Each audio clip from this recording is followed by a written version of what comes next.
Da min søn Mikkel fortalte mig, at han håbede, jeg ville sulte ihjel, efter han havde stjålet de 30 millioner kroner fra min afdøde kones arv, vidste han ikke, at jeg havde de originale dokumenter i mit pengeskab, som beviste, at han havde forfalsket sin mors underskrift.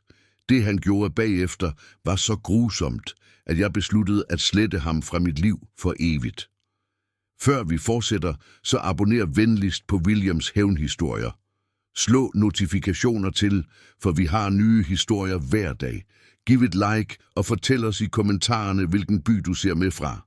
Mit navn er Søren Hansen, jeg er 68 år gammel, og indtil for 6 måneder siden troede jeg, at jeg havde kendt min søn Mikkel i 42 år. Jeg troede, jeg havde opdraget en ærlig og hårdtarbejdende mand, som respekterede de værdier, hans mor, Ingrid og jeg havde lært ham. Jeg tog grueligt fejl. Det hele begyndte tirsdag den 15. marts 2024, præcis 8 måneder efter min elskede kones, Ingrids, begravelse. Den dag, der forandrede mit liv for altid, ankom Mikkel til mit hus i byen, i vores eksklusive kvarter med et smil, jeg nu genkender som et rovdyrs. Far, vi er nødt til at tale om mors arv, sagde han, og satte sig i den sofa, hvor Ingrid plejede at læse sine kærlighedsromaner. Hans ord lød mærkeligt formelle, næsten indøvede.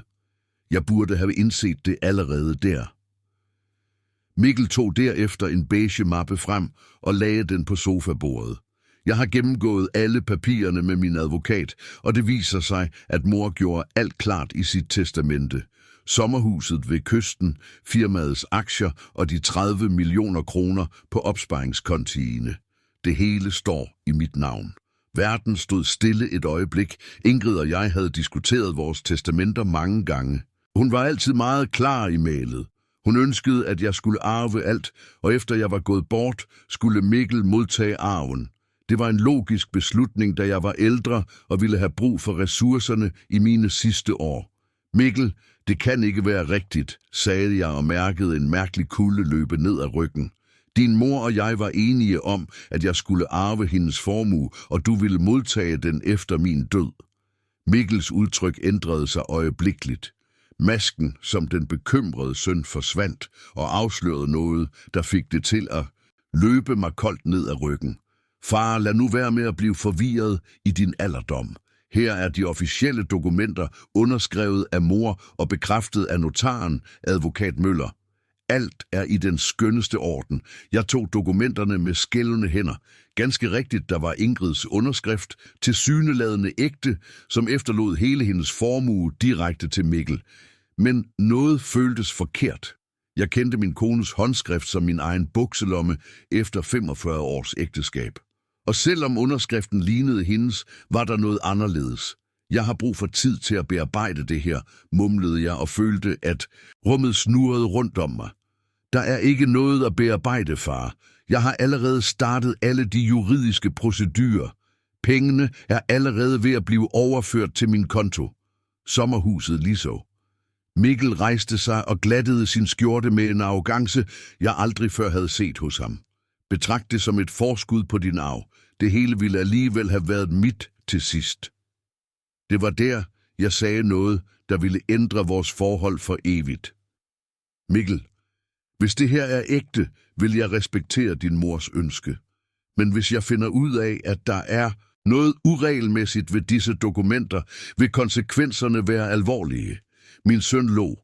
En kold, beregnende latter, der skar mig som en dolk. Konsekvenser? Fra en gammel mand, der ikke engang kan huske, hvor han har lagt sine bilnøgler. Far, accepter virkeligheden. Mor var klogere end dig og vidste, at jeg ville passe bedre på hendes penge. Din mor elskede mig, Mikkel. Hun ville aldrig have gjort sådan noget uden at tale med mig om det. Elskede hun dig? Mikkel trådte tættere på mig, og for første gang i mit liv følte jeg mig bange for min egen søn. For hvis du virkelig elskede hende, ville du respektere hendes sidste vilje, i stedet for at sætte spørgsmålstegn ved hendes beslutning. Den nat, efter Mikkel var gået med et triumferende smil, sad jeg i det kontor, jeg havde delt med Ingrid i så mange år. Hendes fotografier kiggede på mig fra alle hjørner, og jeg kunne næsten høre hendes søde stemme sige til mig, Søren, der er noget, der ikke stemmer. I de følgende dage begyndte Mikkel at foretage drastiske ændringer i sin livsstil. Pludselig havde han en ny luksusbil, en importeret sedan i topklasse. Han havde lejet en luksuslejlighed i centrum og lagde billeder op på sociale medier af middage på byens dyreste restauranter. Hver gang jeg så det, knustes en lille del af mit hjerte lidt mere, ikke på grund af pengene, men fordi jeg var ved at opdage, hvem min søn virkelig var. Fredag den 8. april, 3 uger efter den skelsættende samtale, kom Mikkel på besøg igen. Denne gang kom han ikke kun for at informere mig. Han kom for at ydmyge mig.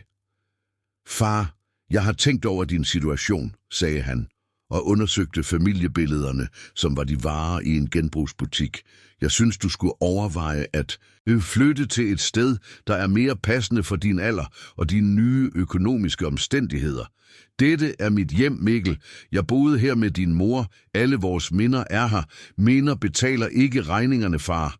Og i betragtning af, at du nu udelukkende er afhængig af din folkepension, holdt Mikkel en dramatisk pause og nød hvert et ord, han skulle til at sige. Ja, så lad os bare sige, at det bliver kompliceret at vedligeholde så stort et hus. Det var i det øjeblik, at noget inde i mig knækkede. Ikke den sorg, jeg havde følt i ugevis, men en kold, beregnende vrede, jeg aldrig før havde oplevet. Ved du hvad, Mikkel, sagde jeg og rejste mig langsomt fra min lænestol. Din mor ville være så stolt af at se, hvad du er blevet til. Min sarkasme syntes at more ham. Det er jeg sikker på, hun ville være. Det var trods alt hende, der besluttede at efterlade alt til mig. Ja, svarede jeg og så ham direkte i øjnene. Jeg er sikker på, at det er præcis, hvad hun ville have ønsket. Den nat, mens Mikkel fejrede sin arv på en eller anden natklub i centrum, traf jeg en beslutning, der ville ændre vores liv for evigt. Jeg gik ind på mit kontor og åbnede det pengeskab, som Ingrid og jeg havde installeret for mange år siden. Indeni, omhyggeligt organiseret og beskyttet, lå alle vores vigtigste dokumenter. Skøder, originale testamenter, forsikringspolicer samt vilses og fødselsattester. Jeg tog Ingrids originale testamente frem, dateret og underskrevet kun 6 måneder før hendes død, og sammenlignede det med de dokumenter, Mikkel havde vist mig. Forskellen var subtil, men ubestridelig for en, der havde set Ingrids underskrift tusindvis af gange. Hældningen på visse bogstaver, pennens tryk, små detaljer, som kun en ægtemand gennem 45 år ville bemærke. Mikkel havde forfalsket sin afdøde mors underskrift for at stjæle min arv. I det øjeblik, med det uigendrivelige bevis i mine hænder, vidste jeg, at krigen var begyndt, og min søn anede ikke, hvad der ventede ham. I de næste 3 dage fordybede jeg mig i en omhyggelig efterforskning, der ville have imponeret selv Ingrid, som altid beundrede min sans for detaljer. Jeg spredte alle dokumenterne ud over spisebordet. Mikkels forfalskede testamente på den ene side, de originale papirer på den anden. Forskellen var knusende, når man først vidste, hvad man skulle lede efter. I det autentiske testamente, som Ingrid havde underskrevet den 22. september 2023, kun 2 måneder før hun fik konstateret kræft i bugspytkirtlen, viste hendes håndskrift sin sædvanlige fasthed. I Ingrid havde sin karakteristiske hældning mod højre, og indet i halsen sluttede med den lille krølle, hun havde udviklet siden sin ungdom. I Mikkels forfalskning var disse detaljer blevet efterlignet, men ikke perfekt. Pennens tryk var inkonsekvent, som om nogen langsomt havde tegnet hvert bogstav for at kopiere en model. Endnu mere afslørende var det, at Ingrid altid daterede sine vigtige dokumenter ved at skrive hele måneden ud. September, aldrig forkortet. Det falske dokument sagde sept 2023, men det mest afgørende bevis kom, da jeg gennemgik de bankudskrifter, jeg opbevarede i mit personlige arkivskab. Ingrid var gået bort den 14. november 2023. Det formodede testamente, Mikkel havde vist mig, var dateret 5. december 2023. Min søn havde forfalsket et dokument dateret 3 uger efter sin mors død. Den afsløring ramte mig som en forhammer. Han havde ikke kun forfalsket underskriften, han havde opfundet en umulig dato i tillid til, at min sorg ville forhindre mig i at tjekke detaljerne. I 42 år havde jeg undervurderet min egen søns evne til manipulation. Lørdag den 11. april, mens Mikkel lagde billeder op af sit nye luksusur på Instagram, begyndte jeg at stykke tidslinjen for hans plan sammen. Jeg gennemgik hver samtale, vi havde haft i de sidste måneder af Ingrids liv, hvert hospitalsbesøg, hvert øjeblik, han havde været alene med familiens dokumenter. Jeg huskede tydeligt den dag, Ingrid faldt i koma. Den 8. november havde Mikkel insisteret på at blive på hospitalet den nat, mens jeg hvilede mig derhjemme. Far, du har været her 5 dage i træk. Tag hjem, tag et bad, spis noget varmt. Jeg bliver hos mor. Først troede jeg, det var syndelig omsorg. Nu forstod jeg, at det havde været opportunisme. Den nat, sandsynligvis mens hans mor lå for døden, havde Mikkel fotograferet alle vores vigtige dokumenter. Han havde haft adgang til vores underskrifter, vores stempler, vores fulde bankoplysninger. Tirsdag den 14. april, præcis en måned efter hans første triumferende besøg, vendte Mikkel hjem igen. Denne gang kom han med en endnu mere arrogant attitude. Han gik gennem huset, som om han allerede ejede det, vurderede møblerne, kiggede på de kunstværker, Ingrid og jeg havde samlet gennem årtier. Far, jeg har tænkt over fremtiden for denne ejendom, sagde han, mens han undersøgte det store flygel, Ingrid plejede at spille på om søndagen. Det er klart, at det er spild af ressourcer at vedligeholde en villa på næsten 300 kvadratmeter for en person. Dette hus har sentimental værdi, Mikkel. Sentimental værdi genererer ikke indkomst. Han satte sig ved klaverbænken og spillede et par uharmoniske toner. Jeg har talt med nogle ejendomsmælere. På det nuværende marked kunne vi få mindst 5 millioner kroner for denne ejendom. Vi kunne. Jeg kunne. Teknisk set, ifølge mors testamente, er jeg familiens eneste arving. Mikkel lukkede klaverlåget med mere kraft end nødvendigt. Men jeg er generøs, far. Jeg er villig til at dele overskuddet med dig. Lad os sige 650.000 kroner til din pension. Det er mere, end mange på din alder har. Under den samtale bevarede jeg en overmenneskelig kontrol. Hver fiber i min krop ønskede at konfrontere ham lige der, vise ham de rigtige dokumenter, afsløre ham som den tyv han var. Men 45 år med at bygge en virksomhed op fra bunden havde lært mig værdien af strategisk tålmodighed. Det er et interessant forslag, svarede jeg roligt. Lad mig tænke over det. Der er ikke meget at tænke over. Far, tallene er klare. Mikkel rejste sig og gik hen til vinduet med udsigt over haven, hvor Ingrid dyrkede sine roser. Desuden er det farligt at bo alene i så stort et hus i din alder. Et fald, et hjerteproblem. Du kunne ligge der i dagevis, uden at nogen opdagede det. Hans ord lød som en slet skjult trussel. Han beregnede ikke kun mine penge, men også min fysiske sårbarhed. Den nat, efter han var gået, ringede jeg til advokaten Herre Møller, som havde håndteret vores juridiske anliggender i over 20 år. Møller havde kendt Ingrid siden før vi blev gift. Hans far havde været Hansen-familiens advokat i årtier. Søren, hvor er det godt at høre fra dig, sagde Møller med den varme stemme, der altid beroligede mig. Hvordan holder du dig oven vande siden Ingrids bortgang? Hør.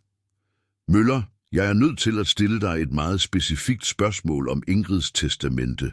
Der var en kort pause. Selvfølgelig. Er der et problem med dokumentationen? Mikkel har vist mig et testamente, hvor Ingrid angiveligt efterlader hele sin arv direkte til ham, dateret december 2023. Stilheden strakte sig så længe, at jeg troede, opkaldet var blevet afbrudt. Endelig talte Møller. Hans stemme var en blanding af forvirring og bekymring. Søren, det er umuligt. Det sidste testamente, Ingrid underskrev på mit kontor, var i september 2023, og i det dokument er du den eneste begunstigede af alle hendes aktiver. Ingrid var meget specifik på det punkt. Er du helt sikker? Jeg har originalerne i mit pengeskab, sammen med videooptagelser af underskrivelsen. Ingrid insisterede på, at alt blev grundigt dokumenteret på grund af hendes diagnose. Hun ville sikre sig, at der ikke var nogen juridiske tvetydigheder efter hendes død. Den bekræftelse var det sidste søm i kisten for mit forhold til Mikkel. Han Havde ikke kun forfalsket dokumenter, han havde opfundet et fuldstændig fiktivt testamente, velvidende at jeg var følelsesmæssigt sårbar efter tabet af Ingrid. I de følgende dage fortsatte jeg min efterforskning med en detektivs omhyggelighed. Jeg gennemgik Mikkels kontoudtog fra de sidste 6 måneder, dokumenter jeg havde adgang til, fordi jeg havde kautioneret for hans første lejlighed for mange år siden. De økonomiske mønstre afslørede planlægningen af hans bedrag. I november, umiddelbart efter Ingrids død, havde Mikkel kontaktet flere advokatfirmaer med speciale i Harvard. I december havde han foretaget betalinger til en dokumentspecialist, hvis navn jeg genkendte fra nogle avisskandaler. I januar 2024 var Mikkel begyndt at likvidere små investeringer af sine egne, som om han forberedte sig på en stor tilstrømning af penge. I februar havde han konsulteret finansielle rådgivere om, hvordan man håndterer en betydelig forestående arv. Alt havde været planlagt, beregnet, udført med en kulde, jeg fandt umuligt at forbinde med den dreng, jeg havde opdraget. Den unge mand, jeg havde trøstet, da han brækkede benet som 12-årig. Manden, der havde grædt i mine arme den dag. Ingrid fik sin diagnose. Søndag den 20. april, mens jeg organiserede alle beviserne i separate mapper, modtog jeg et opkald, der næsten gav mig et hjerteanfald. Far, Mikkels stemme lød forvrænget, sandsynligvis på grund af alkohol. Jeg er nødt til at fortælle dig noget vigtigt. Hvad er det, Mikkel? Jeg er på casinoet i centrum, og jeg har lige tabt 70.000 kroner på en enkelt aften. Mit hjerte stoppede. Hvad sagde du? Slap af, far. Jeg har over 30 millioner. 70.000 kroner er lommepenge. Hans latter lød hysterisk ude af kontrol. Ved du, hvad det bedste er? Jeg spiller med de penge, mor efterlod mig. Hun sagde altid, man skulle være forsigtig med penge, men nu hvor de er mine, kan jeg gøre, hvad jeg vil. Mikkel, kom venligst hjem. Vi kan tale om det her. Tale om hvad? Om hvordan mor foretrak mig frem for dig. Om hvordan hun endelig anerkendte, hvem der var mere i stand til at håndtere familiens formue. Hans stemme blev grusom, giftig. Far, accepter virkeligheden. Jeg var altid klogere end dig, og mor vidste det. Han lagde på, før jeg kunne svare. Den nat, mens jeg lyttede til regnen, der piskede mod vinduerne i det hjem, jeg havde delt med Ingrid, traf jeg den endelige beslutning. Mikkel havde ikke kun stjålet sin afdøde mors penge. Han var i gang med at ødelægge dem i en selvdestruktiv spiral, der ville have knust Ingrids hjerte. Det var på tide, at min søn lærte konsekvenserne af at undervurdere sin far. Mandag den 21. april opbrændt med en klarhed, jeg ikke havde følt i månedsvis. Efter uger med smerte og usikkerhed havde jeg endelig et klart formål, at juridisk bevise, at min søn havde begået en række alvorlige forbrydelser mod sin mors minde og mod mig. 9:00 præcis ringede jeg til Højer Holm, en advokat med speciale i straffe- og civilret, som jeg havde mødt for år tilbage under en forretningstvist. Holm havde ry for at være nådesløs, når det gjaldt dokumentsvindel, og hans erfaring med lignende sager gjorde ham til den perfekte person til min situation. Hr. Holm, jeg har brug for din professionelle hjælp i en meget delikat sag, forklarede jeg efter de indledende høfligheder. Det involverer testamenteforfalskning, økonomisk svindel og arvetyveri. Søren, det er meget alvorlige anklager. Er du helt sikker på det, du fortæller mig? Jeg har uigendrivelige fysiske beviser. Vi kan mødes i dag. 2 timer senere sad jeg på H.R. Holms kontor i Finansdistriktet, omgivet af hylder fulde af lovsamlinger og retspræcedenser. Jeg havde medbragt alle dokumenterne, organiseret i omhyggeligt mærkede mapper, originaler, forfalskninger, bankudskrifter og den komplette tidslinje for begivenhederne. Holm undersøgte hvert dokument med en kirurgs koncentration. Hans udtryk blev mere alvorligt for hver side, han gennemgik. Da han kom til sammenligningen mellem Ingrids autentiske underskrifter og de forfalskede, fløjtede han sagte. Dette er et skoleeksempel på grov dokumentfalsk, mumlede han og brugte et forstørrelsesglas til at undersøge detaljerne. Forskellen i stregtrykket er tydelig, selv uden en professionel retsmedicinsk analyse. Hvad er vores juridiske muligheder? Flere angrebsvinkler. Holm lænede sig tilbage i sin stol og begyndte at tælle dem op. På fingrene. Forfalskning af et offentligt dokument, hvilket giver mellem 6 måneder og 3 års fængsel. Groft bedrageri på grund af slægtskabet og beløbet, hvilket kan betyde 1 til 6 år. Identitetstyveri ved at udgive sig for at være den retmæssige arving. Og at få pengene tilbage, det er den interessante del. Da midlerne blev opnået gennem svigagtige dokumenter, er enhver bankoverførsel baseret på disse dokumenter juridisk ugyldig. Vi kan anmode om en øjeblikkelig indefrysning af alle konti, hvor disse penge er blevet deponeret. Mit hjerte begyndte at slå hurtigere. Efter uger med at føle mig hjælpeløs, så jeg endelig en vej til retfærdighed. Vi får brug for en officiel håndskriftsekspert, fortsatte Holm. Jeg kender landets bedste retsmedicinske analytiker til denne type analyse.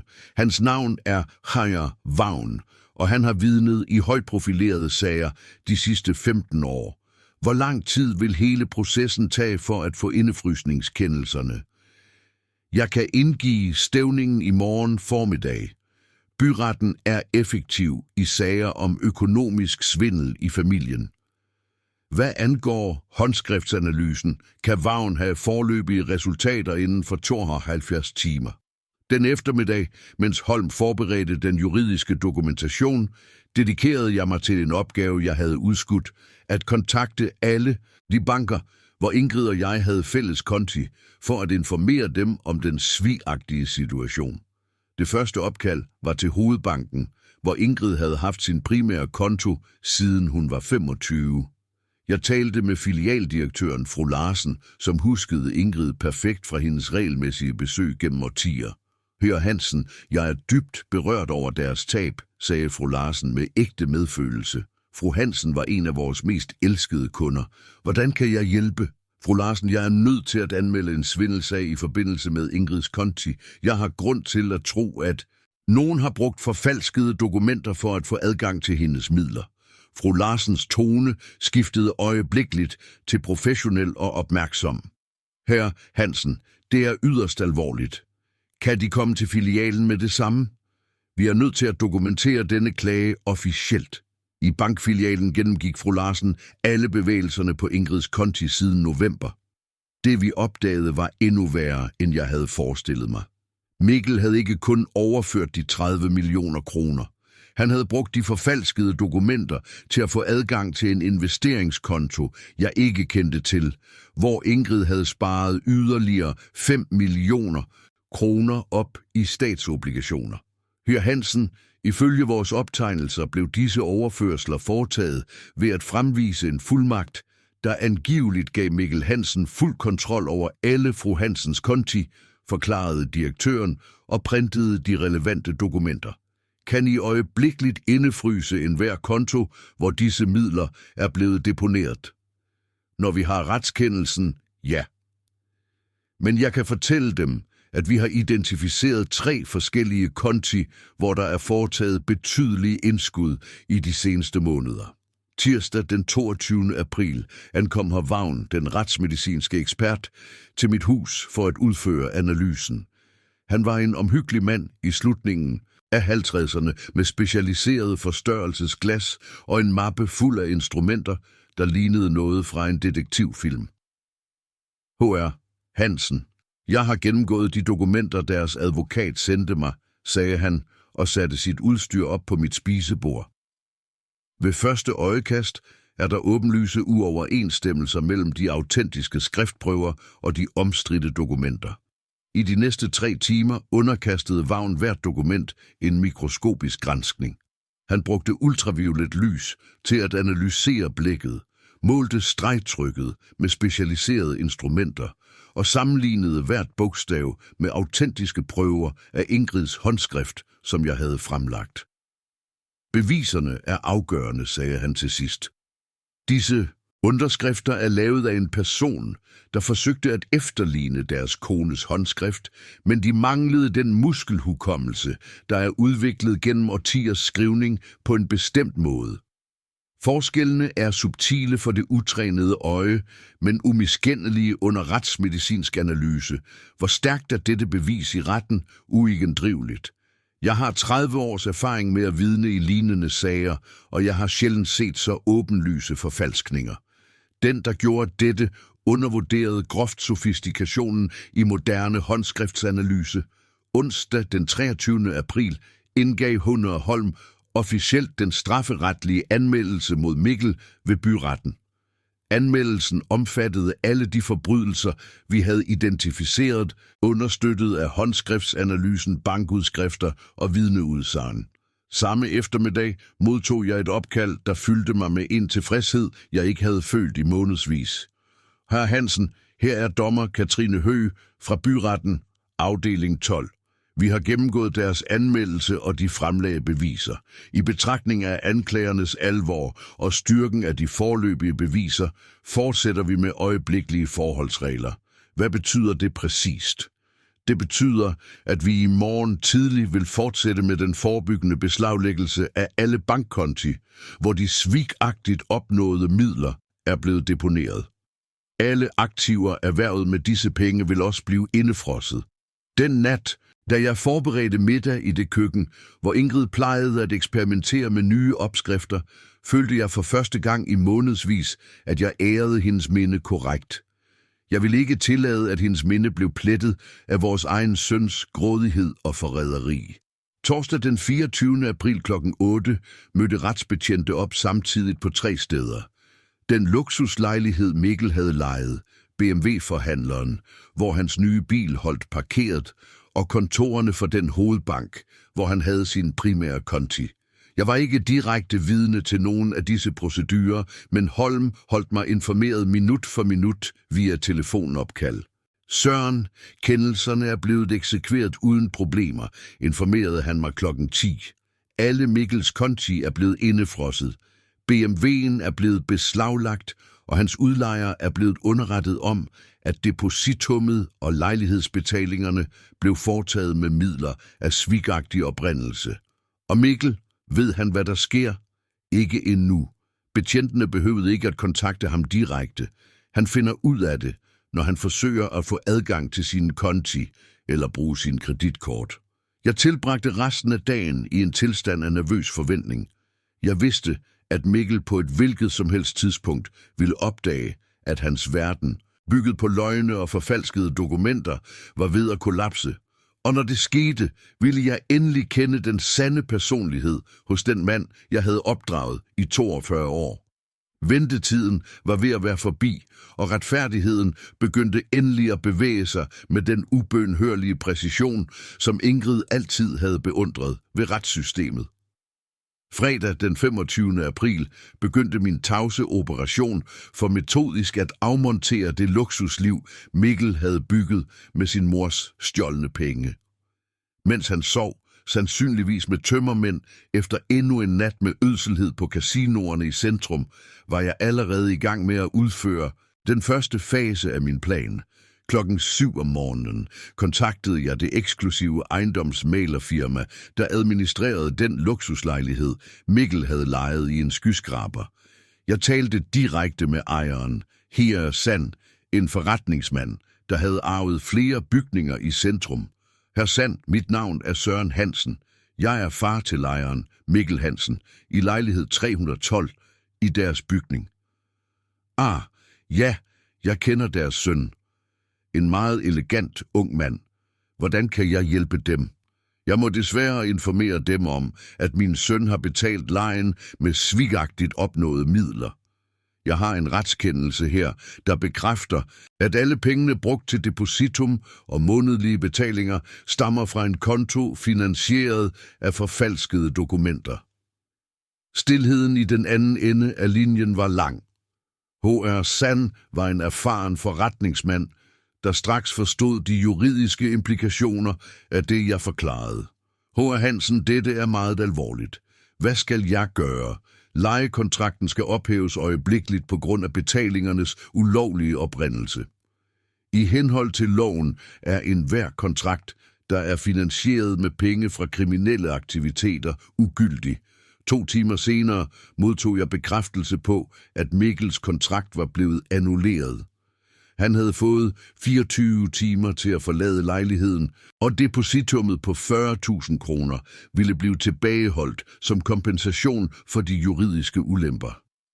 Mit andet opkald var til BMW-forhandleren på Hovedgaden, hvor Mikkel havde købt sin 7-serie til over 1 million kroner. Salgschefen Anton huskede transaktionen perfekt, fordi Mikkel havde betalt kontant, noget usædvanligt for biler i den prisklasse. Herred, betalingen, min søn foretog for den bil, stammer fra svigagtige midler, forklarede jeg efter at have præsenteret mig selv. Jeg har retsdokumentation, der beviser, at pengene blev opnået ved at forfalske testamentariske dokumenter. Dette er meget kompliceret, hr. Hansen. Bilen er allerede registreret i deres søns navn. Jeg forstår situationen, men loven er klar. Et hvert aktiv erhvervet med penge af ulovlig oprindelse kan beslaglægges og returneres til den retmæssige bo. Min advokat kan sende dem den fulde dokumentation, hvis det er nødvendigt. Anton samarbejdede, da han først forstod den juridiske alvor af sagen. BMW'en blev beslaglagt samme eftermiddag fra den underjordiske parkeringskælder i Mikkels bygning. Når han forsøgte at bruge den, ville han opdage, at den var blevet konfiskeret ved retskendelse. Men mit mest strategiske træk den dag var at kontakte alle de banker, hvor Mikkel havde konti. Fordi jeg havde været hans økonomiske garant i årevis, havde jeg adgang til oplysninger om hans vigtigste bankoperationer. Mit første opkald var til Købstadsbanken, hvor Mikkel havde åbnet en premiumkonto efter at have modtaget arven. Jeg talte med filialdirektøren Frank, som kendte min upåklagelige kredithistorie gennem årtier. Frank, jeg er nødt til at anmelde en svindelsag, der direkte påvirker min søn Mikkel Hansens konti. Søren, selvfølgelig. Hvilken slags svindel taler vi om? De midler, min søn har indsat på sin konto, stammer fra forfalskede testamentariske dokumenter. Jeg har en retskendelse til øjeblikkelig indefrysning af enhver konto, der er finansieret med disse ressourcer. Frank gennemgik bevægelserne på Mikkels konto, mens vi talte i telefon. Det han opdagede efterlod ham målløs. Søren, i de sidste 3 måneder har din søn flyttet over 35 millioner kroner gennem denne filial. Han har foretaget overførsler til konti i Schweiz, købt indskudsbeviser for enorme beløb og endda investeret i kryptovalutaer. Kryptovalutaer? Ja, han købte bitcoin og ethereum for omkring 5 millioner kroner. Han har også foretaget overførsler til online casinoer og højrisiko-investeringsplatforme. Denne information ramte mig som et slag i mellemgulvet. Mikkel havde ikke kun stjålet sin mors penge. Han ødslede dem væk på måder, Ingrid aldrig ville have forestillet sig. Hver krone brugt på spil og finansiel spekulation var en yderligere fornærmelse mod hendes minde. Frank, jeg har brug for, at du øjeblikkeligt indefryser alle disse operationer, og jeg vil have en detaljeret rapport over hver transaktion foretaget siden november 2023. Klokken 15 modtog jeg lignende opkald fra Hovedbanken og andre, der bekræftede, at de var fortsat med at indefryse Mikkels konti. I alt havde de immobiliseret 40 millioner kroner fordelt på forskellige finansielle produkter. Men det mest ødelæggende slag, jeg forberedte for Mikkel den dag, var annulleringen af alle de kreditkort, jeg havde garanteret i årevis. Mikkel havde 4 premiumkort med samlede grænser på 1 million kroner, alle bakket op af mine personlige aktiver. Jeg kontaktede hver udstedende enhed, forklarede den juridiske situation og anmodede om øjeblikkelig annullering af kortene på grund af brugerens svigagtige aktivitet. Klokken 18 var Mikkel blevet efterladt uden adgang til nogen form for elektronisk betaling. Lørdag den 26. april forløb i en foruroligende stilhed. Mikkel havde endnu ikke forsøgt at kontakte mig, hvilket antydede, at han endnu ikke havde opdaget omfanget af sin situation. Han havde sandsynligvis tilbragt fredag aften på en eller anden eksklusiv klub, overbevist om, at hans kort og konti stadig fungerede normalt. Jeg dedikerede den dag til at forberede den sidste fase af min strategi, den fuldstændige fjernelse af Mikkel fra alle mine testamenter og forsikringspolicer. Dette krævede en grundig gennemgang af alle dokumenter, hvor han optrådte som begunstiget. Mit hovedtestamente, udarbejdet i 2020, udnævnte Mikkel som universalarving til alle mine aktiver efter min død. Han var også begunstiget af min livsforsikringspolice på 6 millioner kroner og havde rettigheder til min virksomhedspensionsordning, akkumuleret over 40 års arbejde. Jeg kontaktede min betroede advokat, Peter Skov, for at aftale et hastemøde den følgende mandag. Peter havde kendt Ingrid i årevis og ville fuldt ud forstå mine motiver for disse drastiske ændringer. Søndag den 27. april, mens jeg deltog i søndagsgudstjenesten i den domkirke, hvor Ingrid og jeg var blevet gift, reflekterede jeg over, hvad jeg havde opnået på kun 3 dages tavst arbejde. Mikkel ville snart opdage, at hans luksuslejlighedskontrakt var annulleret, hans BMW beslaglagt, hans bankkonti indefrosset og hans kreditkort annulleret. Vigtigst af alt ville han opdage, at alt dette var sket, fordi jeg havde opdaget hans svindel og havde truffet definitive juridiske foranstaltninger. Den eftermiddag modtog jeg et opkald fra Håner Holm med nyheder, der fik min puls til at stige. Søren, jeg har vigtige oplysninger. Mikkel forsøgte at få adgang til sin hovedbankkonto i morges ved hjælp af mobilappen. Systemet viste ham en besked: konto midlertidigt spærret efter retskendelse. Forsøgte han at kontakte banken? Ja, men det er søndag, og kontorerne er lukkede. Han kunne kun tale med en basiskundeservice, som ikke er autoriseret til at give detaljer om retskendelser. Ved du, hvor han er nu? Ifølge vores kontakter overnattede han på Hotel Imperial. Tilsyneladende kunne han ikke vende tilbage til sin lejlighed, fordi udlejeren skiftede låsene i morges. Billedet af Mikkel, der sov på et luksushotel, uvidende om, at han i morgen ville vågne op til en helt anden verden, gav mig en blanding af tilfredshed og tristhed. I 42 år havde han været min søn. Nu var han blevet en svindler, der havde stjålet fra sin egen afdøde mor. Mandag den 28. april ville være dagen, hvor Mikkel endelig ville forstå konsekvenserne af at undervurdere sin far, og jeg ville være klar til hvert et af hans desperate opkald, hvert et af hans forsøg på manipulation, hver en af hans bønner om tilgivelse.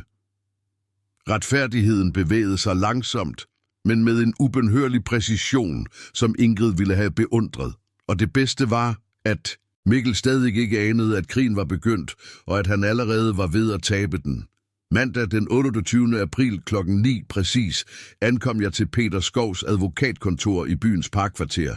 Jeg medbragte alle de nødvendige dokumenter for at foretage de mest drastiske ændringer, en far kan foretage, at fjerne sin søn fuldstændigt fra sin økonomiske og arvemæssige arv. Peter modtog mig på sit kontor med den højtidelighed, lejligheden fortjente.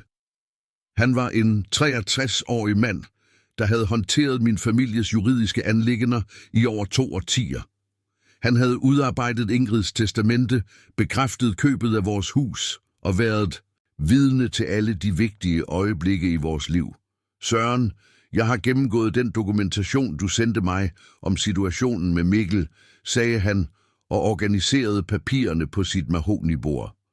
Jeg må tilstå, at jeg i 40 års praksis sjældent har set et tilfælde af familieforræderi så beregnet og grusomt.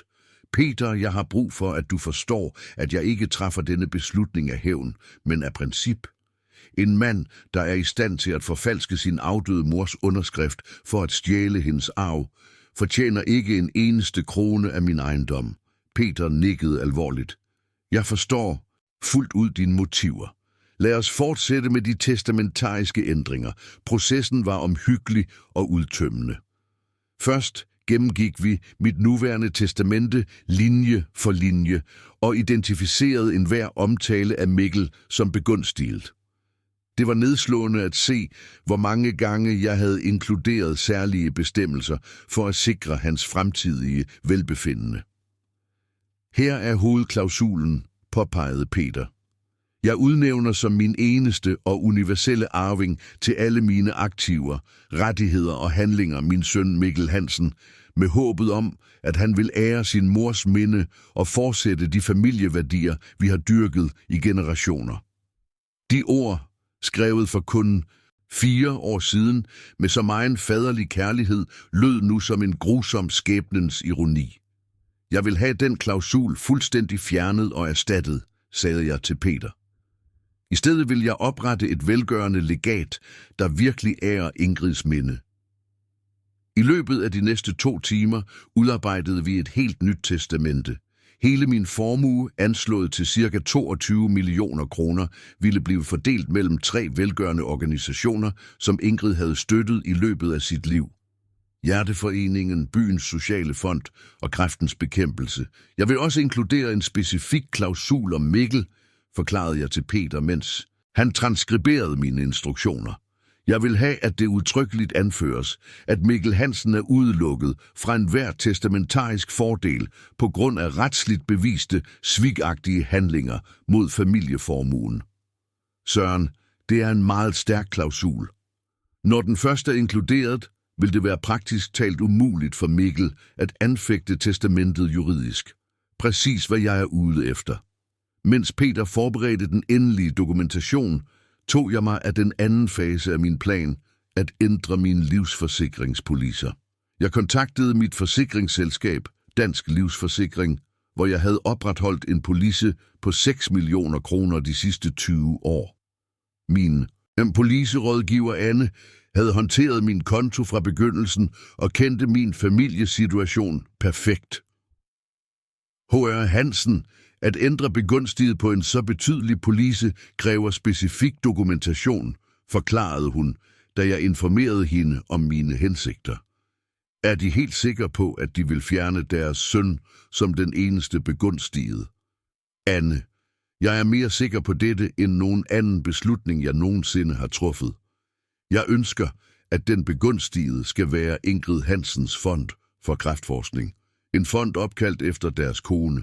En fond, jeg vil oprette i denne uge, netop for at kanalisere disse ressourcer ind i kampen mod den sygdom, der tog Ingrid.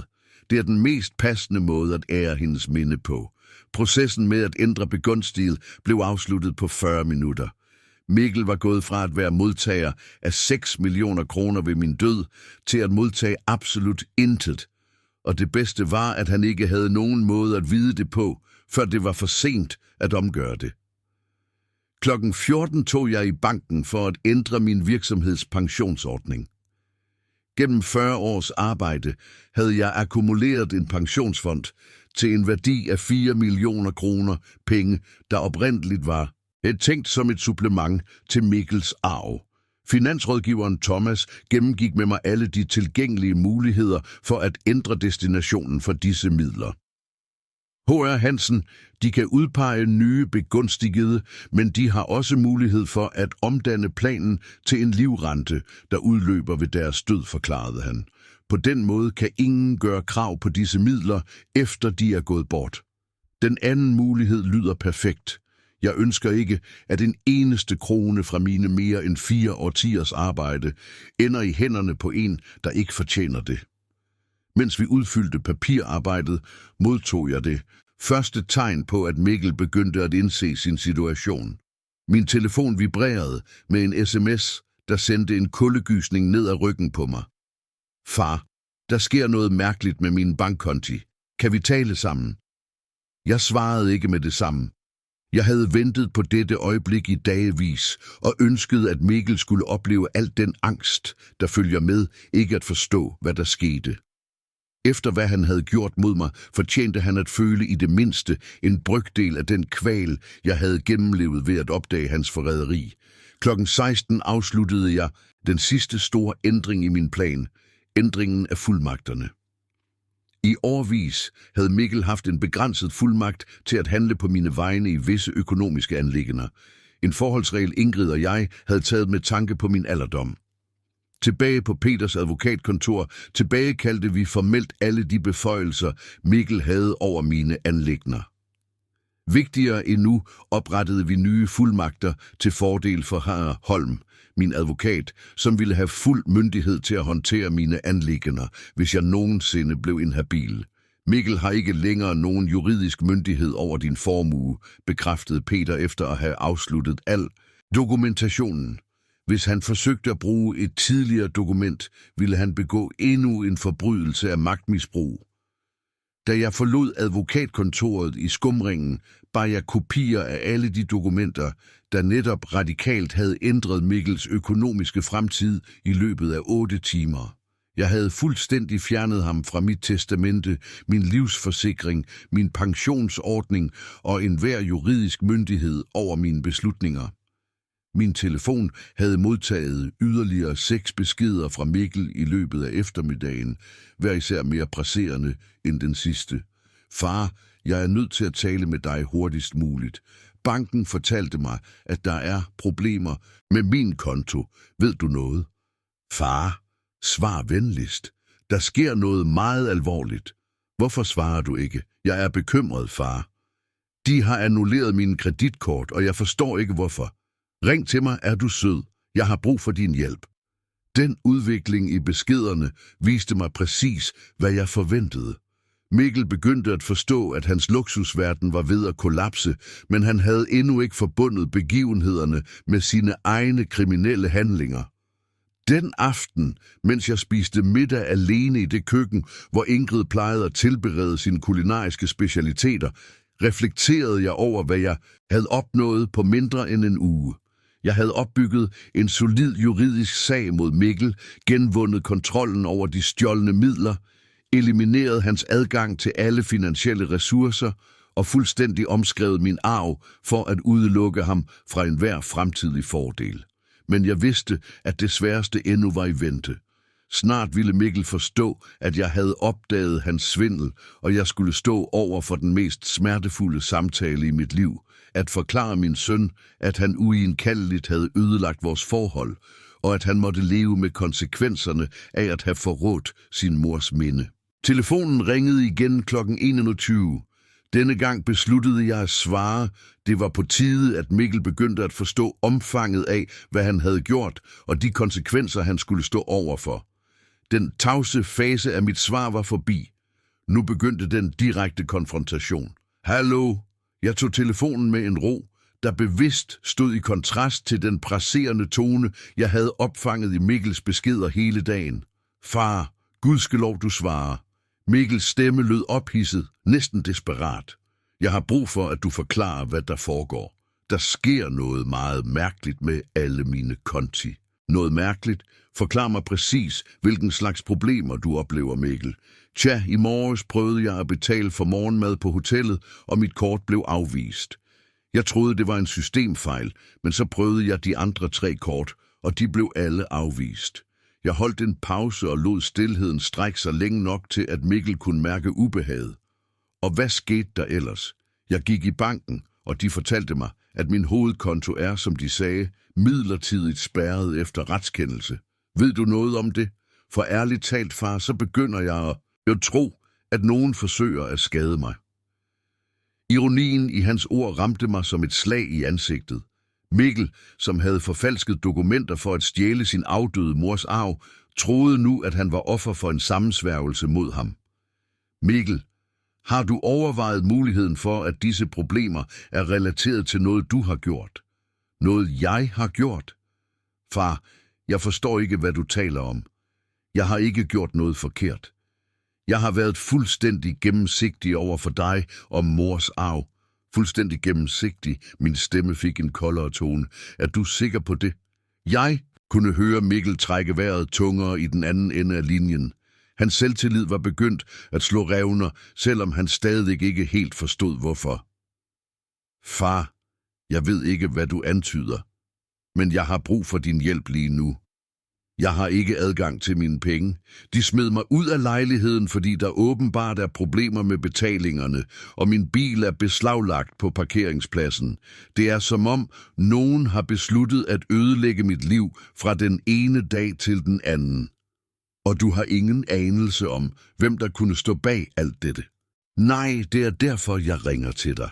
Jeg tænkte, at du måske havde lignende problemer, eller at du kendte nogen, der kunne hjælpe mig med at løse denne situation. Mikkels naivitet var forbløffende. Efter måneder med overdådigt forbrug af stjålne penge, offentlig ydmygelse af mig og et ønske om, at jeg skulle sulte ihjel, troede han oprigtigt, at jeg ville komme ham til undsætning, når hans forbrydelser endelig fik konsekvenser. Mikkel, før jeg kan hjælpe dig, er jeg nødt til, at du afklarer noget meget vigtigt. Er du fuldstændig sikker på, at alle dokumenterne i forbindelse med din mors var autentiske og legitime? Stilheden strakte sig i næsten 20 sekunder. Jeg kunne forestille mig Mikkel på den anden side, sandsynligvis siddende i en hotellobby, begyndende at forstå, at hans far vidste mere, end han havde ladet ane. Far, selvfølgelig er de autentiske. Hvorfor spørger du mig om det? Fordi, min søn, jeg har haft tid til meget omhyggeligt at gennemgå alle de originale dokumenter, som Ingrid og jeg opbevarede i vores pengeskab. Endnu en længere stilhed denne gang. Da Mikkel talte igen, havde hans stemme ændret sig fuldstændigt.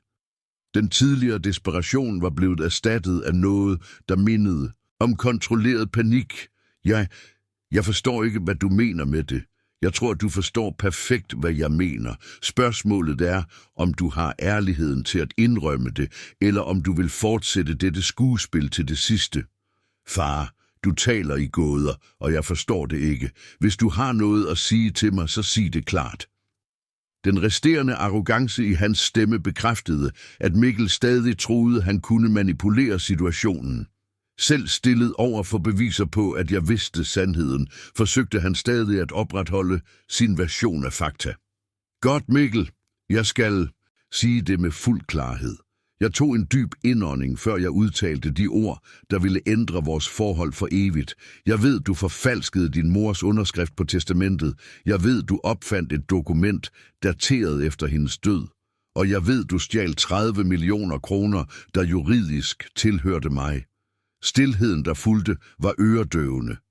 Jeg kunne høre Mikkels uregelmæssige vejrtrækning, sandsynligvis mens hans hjerne bearbejdede, at hans plan var blevet fuldstændig afsløret.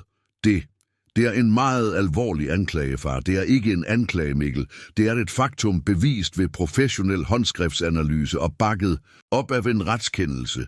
De problemer, du oplever, er ikke tilfældigheder eller bankfejl.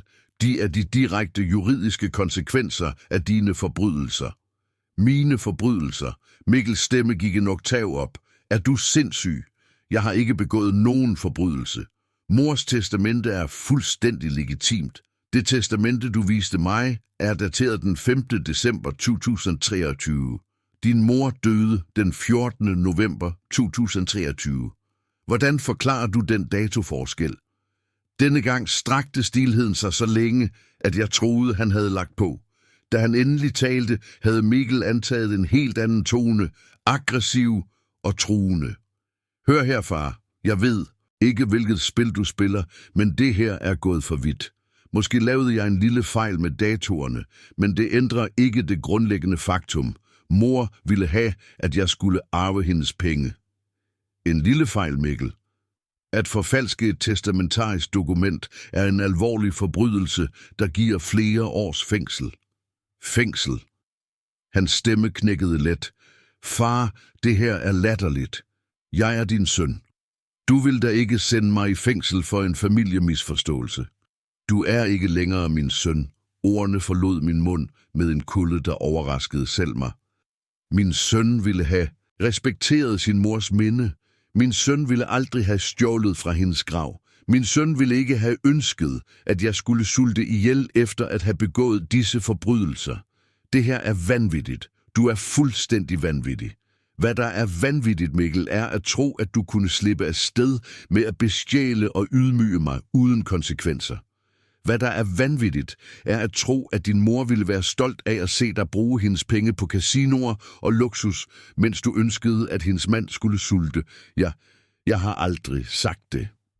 Nej. Kan du ikke huske, at du sagde til mig, jeg håber, du sulter ihjel uden en krone, din elendige gamle mand, for jeg husker hvert et ord af den samtale. Mikkel begyndte at hyperventilere hørbart. Far, vær sød og lytte til mig. Måske begik jeg en fejl. Måske traf jeg impulsive beslutninger, men du kan hjælpe mig med at rette op på det. Vi kan returnere pengene. Vi kan. Der er ikke noget vi i denne situation, Mikkel. Pengene er allerede blevet inddrevet ved retskendelse. Din konti er indefrosset, fordi de indeholdt midler af svigagtig oprindelse. Din lejlighedskontrakt blev annulleret, fordi lejen blev betalt med stjålne penge. Din bil blev beslaglagt af samme grund. Du gjorde alt det her. Jeg fremlagde beviserne for en domstol. Retssystemet klarede resten. Du er min far. Du formodes at beskytte mig, ikke ødelægge mig. Hykleriet i hans ord fyldte mig med en vrede, jeg havde holdt inde i ugevis. Beskytte dig. Hvordan beskyttede du din mors minde, da du forfalskede hendes underskrift? Hvordan beskyttede du mig, da du ønskede min død efter at have bestjålet mig? Far, vær sød. Jeg ved, jeg har begået fejl, men vi kan ordne det. Jeg er din eneste i synden. Du kan ikke gøre det her mod mig. Det kan jeg, og det har jeg. Og der er noget andet, du skal vide. Jeg holdt en pause og forberedte mig på det sidste stød i denne samtale. Jeg har også fuldstændig fjernet dig fra mit testamente, min livsforsikring og min pensionsordning. Når jeg dør, vil du ikke modtage en eneste krone fra min ejendom. Det skrig, Mikkel udstødte, var primitivt, dyrisk. Det var lyden af en mand, der endelig forstod, at han havde mistet alt på grund af sin egen grådighed og grusomhed. Det kan du ikke gøre. Jeg er din søn. Jeg har rettigheder. Du havde rettigheder. Dem mistede du, da du besluttede at forråde din familie, både de levende og de døde.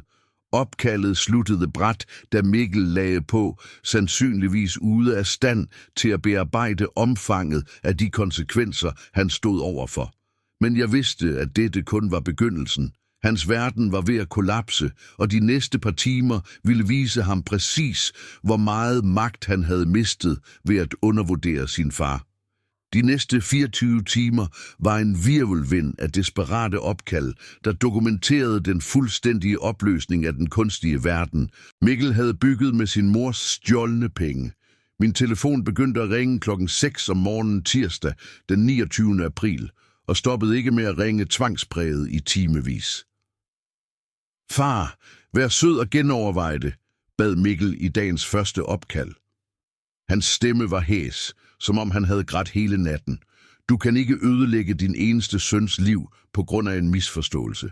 Der er ingen misforståelse, Mikkel. Der er forfalskede dokumenter og stjålne penge. Der er en søn, der ønskede sin fars død efter at have begået disse forbrydelser. Jeg er på gaden, forstår du? De smed mig ud af hotellet, fordi mit kreditkort blev afvist. Jeg sov på en bænk i byparken. Billedet af Mikkel, der kun en uge tidligere havde lagt billeder op af middage på restauranter til flere tusinde kroner per kuvert, der sov på gaden, burde have fremkaldt faderlig medfølelse. I stedet følte jeg kun en kold tilfredsstillelse over, at retfærdigheden endelig manifesterede sig. Du skulle have overvejet de konsekvenser, før du forfalskede din afdøde mors underskrift. Det andet opkald kom 8:00. Denne gang havde Mikkel valgt en anden strategi. Intimidering. Far, jeg har hyret en advokat. Han fortalte mig, at det, du har gjort, er ulovligt. Du kan ikke indefryse kontiene for en legitim arv uden en fuld retsproces. Virkelig? Og hvordan betalte du denne advokat, hvis alle dine konti er indefrosset? En afslørende stilhed fulgte mit spørgsmål. Mikkel havde tydeligvis ikke tænkt på den logiske modsigelse. Det er lige meget. Det, der betyder noget, det er, at du kommer til at stå over for juridiske konsekvenser for dette. Mikkel, den eneste, der kommer til at stå over for juridiske konsekvenser, er dig for dokumentfalsk, groft bedrageri og arvetyveri. Min advokat anslår mellem 3 og 6 års fængsel. Det tredje opkald 10:00 afslørede, at Mikkel var begyndt at kontakte andre slægtninge for at søge støtte eller, mere sandsynligt, for at låne penge. Jeg talte med onkel Rasmus, sagde han med henvisning til Ingrids yngre bror. Jeg fortalte ham hele situationen, og han er villig til at hjælpe mig økonomisk, indtil vi får styr på det her. Fortalte du ham, at du forfalskede din afdøde søsters underskrift for at stjæle hendes arv? Jeg forklarede, at der var en misforståelse med nogle dokumenter, og at du overreagerer på grund af sorg.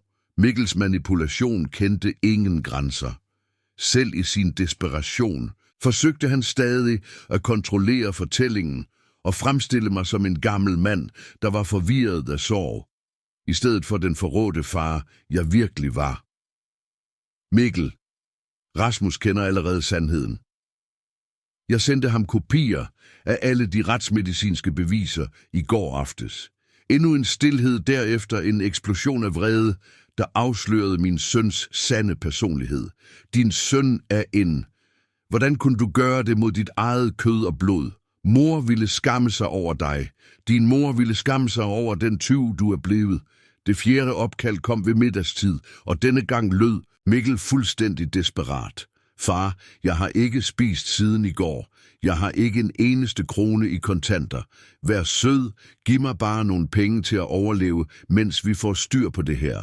Hvor er de 5 millioner kroner, du brugte på kryptovalutaer? Hvor er de 3 millioner kroner, du tabte på casinoerne? Hvor er de penge, du ødslede på luksus, mens du planlagde min sult? Det var anderledes. Det var mine penge. Det var din afdøde mors penge, som du stjal ved at forfalske hendes underskrift. Opkaldene blev hyppigere i løbet af eftermiddagen. Klokken 14, 15:16. Hver gang mere desperat end den forrige, hver gang afslørede det tydeligere den manipulerende personlighed, Mikkel havde skjult i årevis. I opkaldet klokken 17 skiftede han strategi igen og forsøgte at appellere til Ingrids minde. Far, mor ville ikke have ønsket dette. Hun ville have ønsket, at vi var en samlet familie, især efter hendes død. Din mor ville heller ikke have ønsket, at du forfalskede hendes underskrift for at bestjæle mig. Men det stoppede dig ikke. Mor elskede mig. Hun forstod, at jeg var mere i stand til at håndtere pengene end dig. Hvis hun elskede dig så meget, hvorfor udelukker det rigtige testamente dig så fuldstændigt indtil efter min død? Det 6. opkald om eftermiddagen blev afbrudt af en begivenhed, der dramatisk accelererede situationen. Mikkel blev kontaktet af politiet for en officiel afhøring om anklagerne for dokumentfalsk. Far, 2 politibetjente kom og ledte efter mig. De fortalte mig, at jeg skal møde op på stationen i morgen for at afgive forklaring om strafferetlige anklager. Det er dig, der har gjort det. Jeg fremlagde beviserne for retten. Anklagemyndigheden besluttede at rejse tiltale på baggrund af beviserne. Du kan ikke sende din egen søn i fængsel. Jeg sender dig ikke i fængsel, Mikkel. Dine egne kriminelle handlinger er dem, der har juridiske konsekvenser. Det 7. opkald klokken 20 var det mest patetiske af alle. Mikkel var begyndt at græde ukontrollabelt. Far, jeg er så ked af det. Jeg ved, jeg tog fejl. Jeg ved, jeg traf forfærdelige beslutninger, men jeg er din søn. Din eneste søn. Du kan ikke forlade mig på denne måde. For første gang i dagevis følte jeg et stik af faderlig smerte. At høre Mikkel græde mindede mig om den dreng, jeg havde trøstet under mareridt. Den teenager, jeg havde krammet efter hjertesorg. Men så huskede jeg de ord, han havde sagt til mig for kun få uger siden.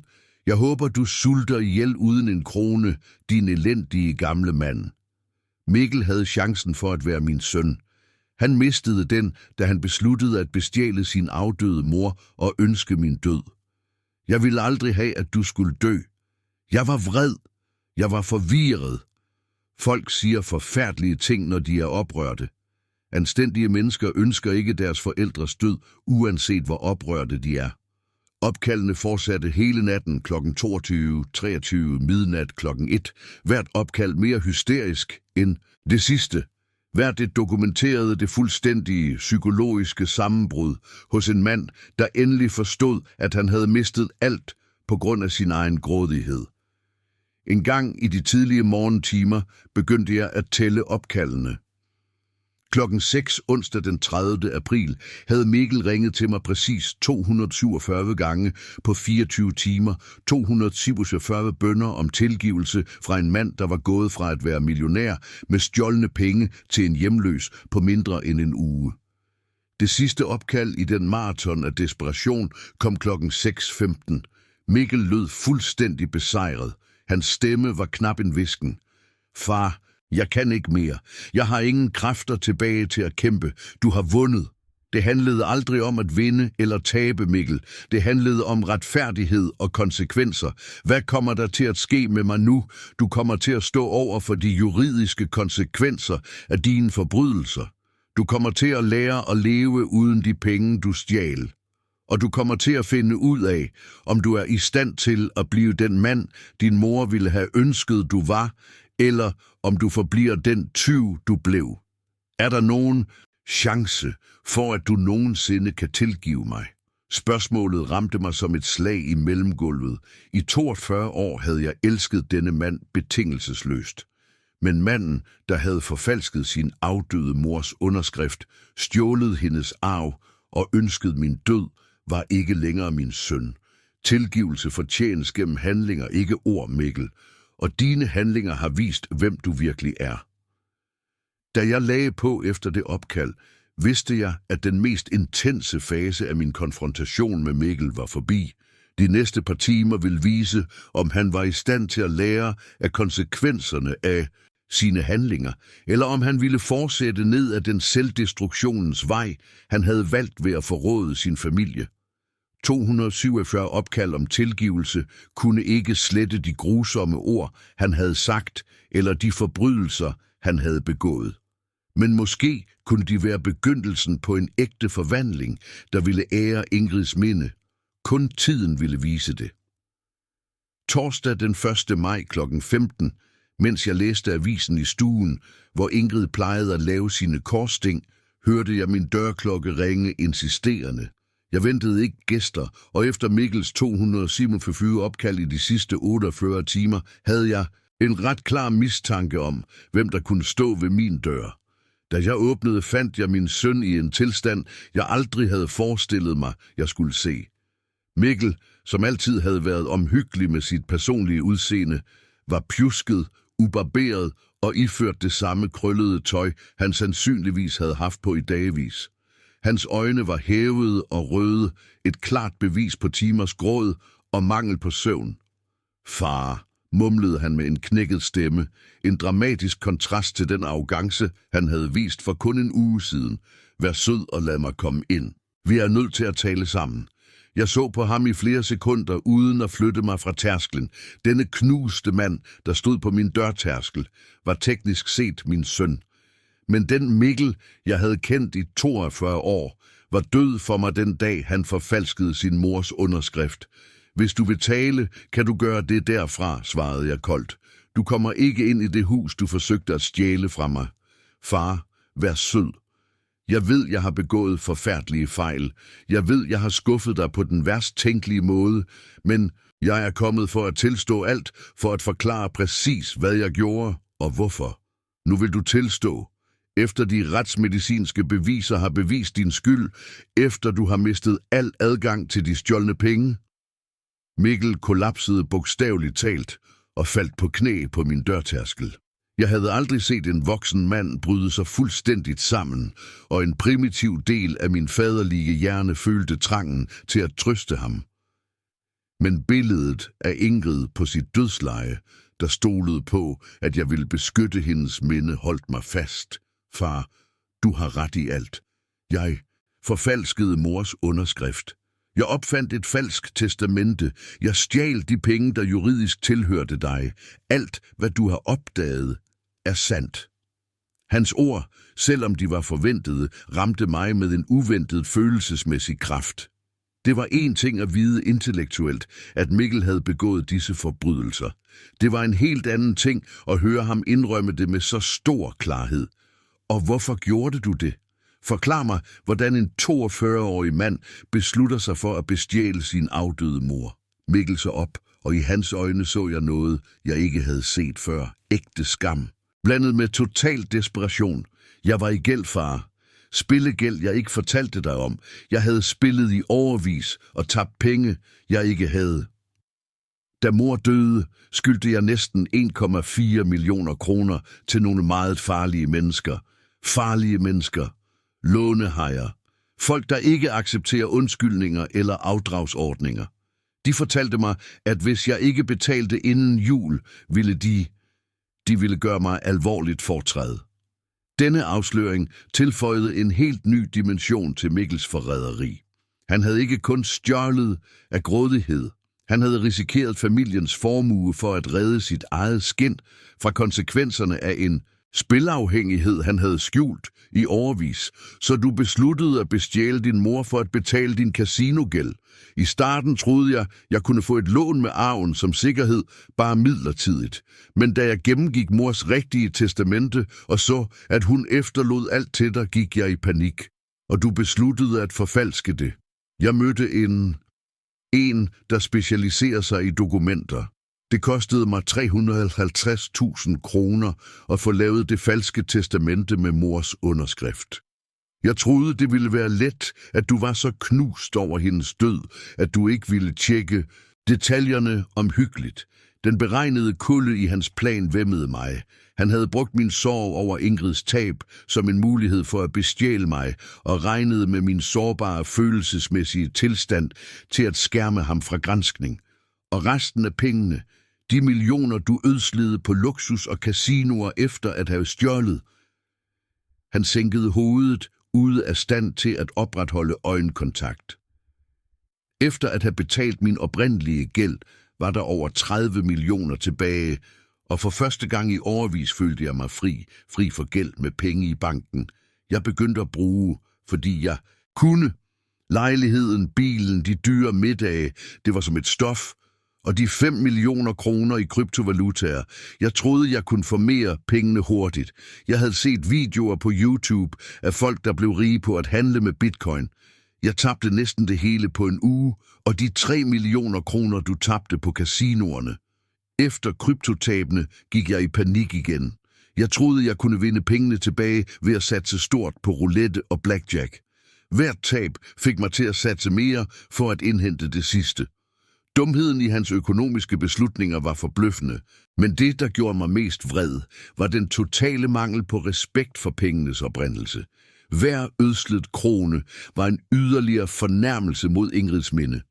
Og da du besluttede at ønske, at jeg skulle sulte ihjel, var det også en del af din panik. Mikkel dækkede sit ansigt med hænderne og begyndte at hulke ukontrollabelt. De ord. Min Gud, jeg kan ikke tro, jeg sagde det til dig. Jeg var desperat. Jeg vidste, du var begyndt at ane uråd. Og jeg troede, at hvis jeg intimiderede dig nok, ville du stoppe med at stille spørgsmål. Du ønskede min død, Mikkel. Din egen far, der havde elsket dig betingelsesløst i 42 år. Jeg ved det, og jeg skammer mig mere over de ord, end noget andet, jeg har gjort. Jeg ville hellere have bestjålet 10 fremmede, end at have sagt noget så grusomt til dig.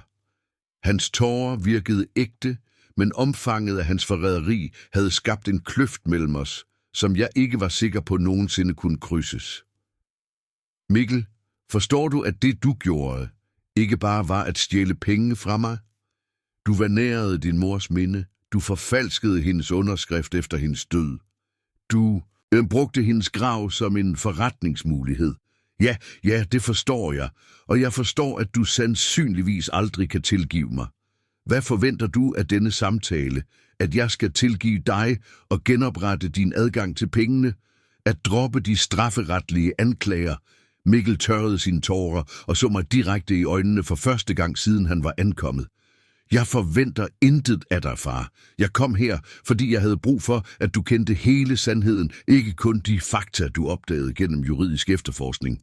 Jeg havde brug for, at du forstod, at selvom mine handlinger var utilgivelige, stoppede jeg aldrig med at elske dig som far. Elskede du mig, da du forfalskede min afdøde kones underskrift? Nej. I de øjeblikke havde frygt og desperation erstattet alt andet, inklusive min kærlighed til dig og min respekt for mor. Og nu hvor du har mistet alt, er kærligheden belejligt vendt tilbage. Kærligheden forsvandt aldrig helt, far. Den var begravet under lag af panik, grådighed og dumhed. Men at være på gaden de sidste par dage, ikke have noget, stå over for den reelle mulighed for fængsel, det har fået mig til at huske, hvad der virkelig betyder noget. Jeg forblev tavs i flere minutter og observerede denne knuste mand, der teknisk set stadig var min biologiske søn, men som var blevet en fremmed gennem sine egne valg. Mikkel, Hvad vil du gøre nu? Hvordan planlægger du at leve uden de penge, du stjal? Jeg ved det ikke, indrømmede han ærligt. Jeg gætter på, at jeg bliver nødt til at få et job, noget jeg ikke har gjort i årevis, fordi jeg altid havde adgang til dine penge eller de stjålne penge. Jeg bliver nødt til at lære at leve som et normalt menneske. Og de strafferetlige konsekvenser. Min beskikkede forsvarer siger, at med de beviser, du fremlagde, vil jeg sandsynligvis få mellem 2 og 4 års fængsel. Han siger, at hvis jeg samarbejder fuldt ud og viser ægte anger, kan jeg måske få en betinget dom. Virkeligheden af, at min søn kunne komme i fængsel for sine forbrydelser mod vores familie, materialiserede sig endelig fuldstændigt i mit sind.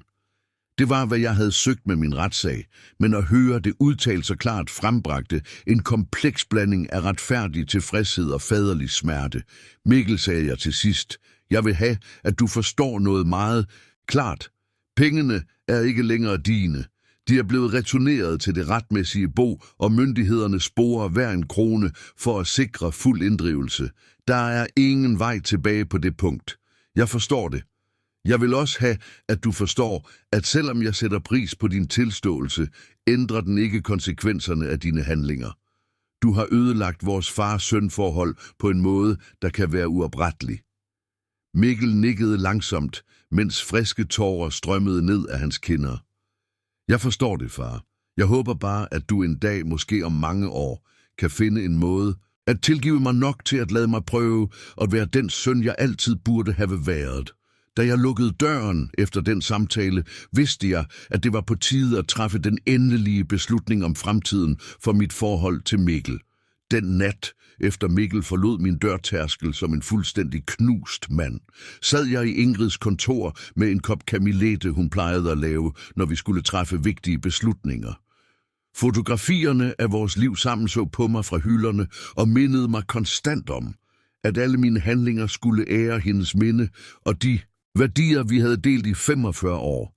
I timevis reflekterede jeg over Mikkels tilståelse. Hans fulde indrømmelse af skyld, selvom den var forsinket, havde afsløret aspekter af hans personlighed, jeg aldrig havde haft mistanke om. Spilafhængigheden, gælden til farlige lånehajer, den kolde planlægning af hans tyveri. Det tegnede alt sammen et portræt af en mand, der havde levet et dobbeltliv i årevis. Fredag den 2. maj oprandt grå og regnfuld, som om himlen afspejlede den følelsesmæssige tilstand, jeg var i. 9:00 modtog jeg et opkald fra hr. Holm med nyheder, der definitivt ville fremskynde den juridiske proces. Søren, jeg har vigtige opdateringer i Mikkels sag, sagde han med en mere alvorlig tone end normalt. Anklagemyndigheden har besluttet at fremskynde sagen på grund af den tilståelse, Mikkel afgav til politiet i går. Tilståelse til politiet. Han var i mit hus i går og tilstod over for mig, men han nævnte ikke at have talt med myndighederne. Tilsyneladende, efter at have besøgt dig, gik han frivilligt til stationen og gentog den samme fulde tilståelse, han gav dig. Han indrømmede dokumentfalsk, arvetyveri, alt sammen.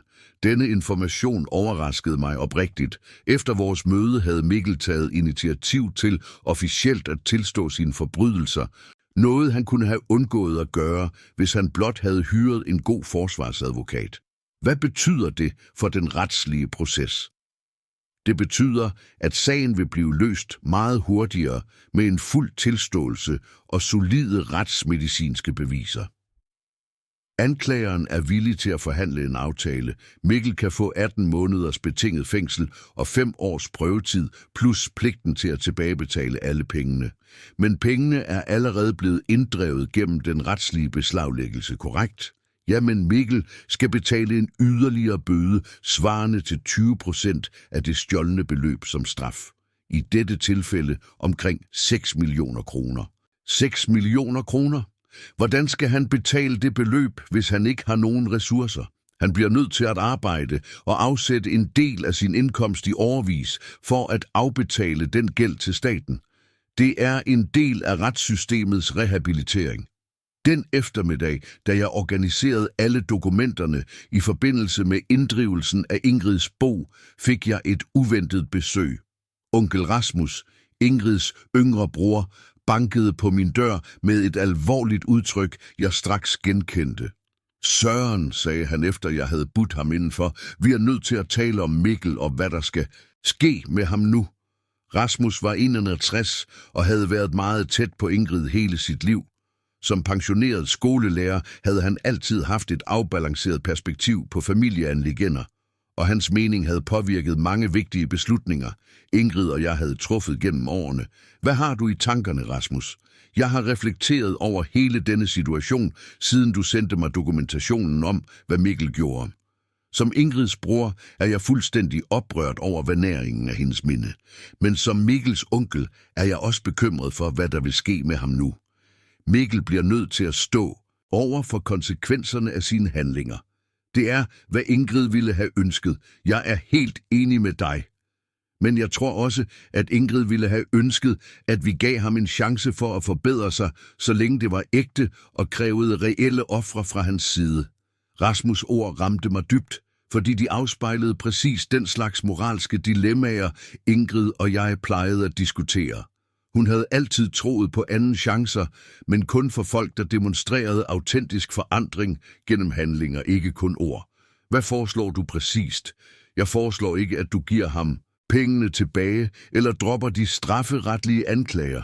Jeg foreslår, at efter han har afsonet sin straf og demonstreret reel forandring i mindst 2 år, at du overvejer muligheden for at genoprette et minimalt forhold til ham. Rasmus, Mikkel forfalskede din afdøde søsters underskrift. Han stjal millioner fra mig og ønskede, at jeg skulle sulte ihjel. Jeg ved det, og de handlinger er utilgivelige.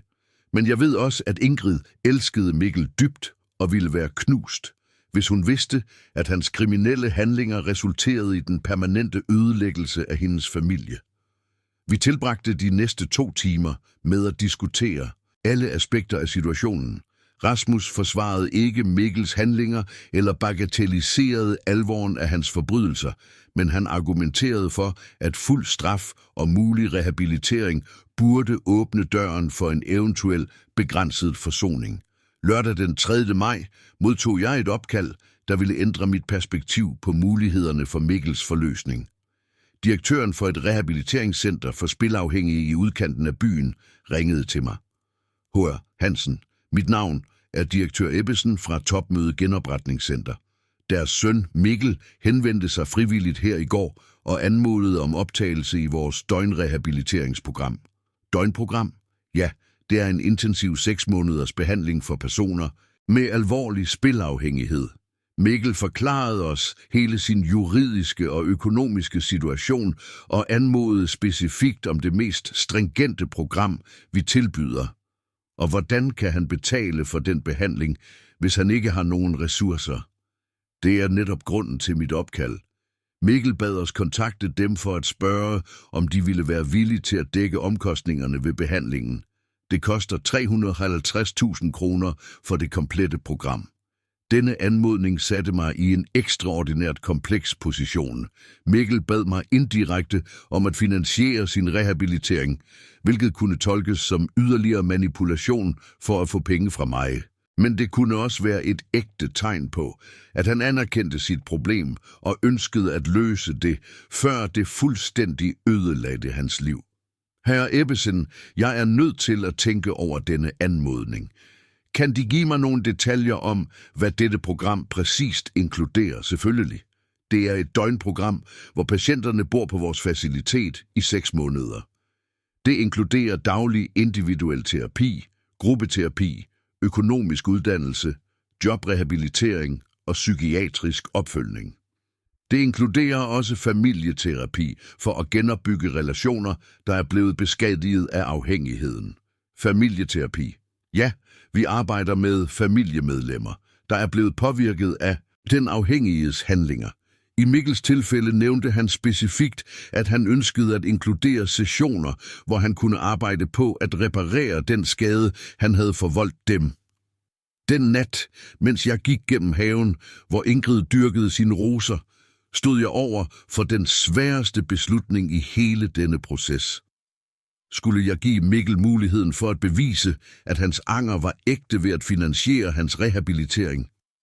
Eller ville dette blot være en anden form for manipulation? En måde at få penge fra mig ved at bruge skyld og håb som redskaber? Søndag den 4. maj, efter en næsten søvnløs nat, traf jeg en beslutning, der ville definere den fremtidige kurs for mit forhold til Mikkel. Jeg ringede til genopretningscentret og talte direkte med direktør Ebbesen. H.R. Ebbesen, jeg er villig til at finansiere Mikkels behandling under visse meget specifikke betingelser. Hvilke betingelser, hr. Hansen? Første betingelse. Mikkel skal gennemføre hele 6 måneders programmet uden at forlade det frivilligt. Hvis han tager afsted, før han er færdig, vil han aldrig modtage nogen anden hjælp fra mig. Jeg forstår. Anden betingelse. I løbet af de 6 måneder må Mikkel ikke kontakte mig direkte eller indirekte. Ingen opkald, ingen breve, ingen beskeder gennem tredjeparter. Jeg ønsker, at hans rehabilitering skal være fuldstændig uafhængig af ethvert håb om forsoning med mig. Det er en meget streng betingelse. Tredje betingelse. Ved programmets afslutning vil de give mig en komplet rapport om hans fremskridt, hans ægte engagement i forandring og hans reelle sandsynlighed for succesfuld rehabilitering.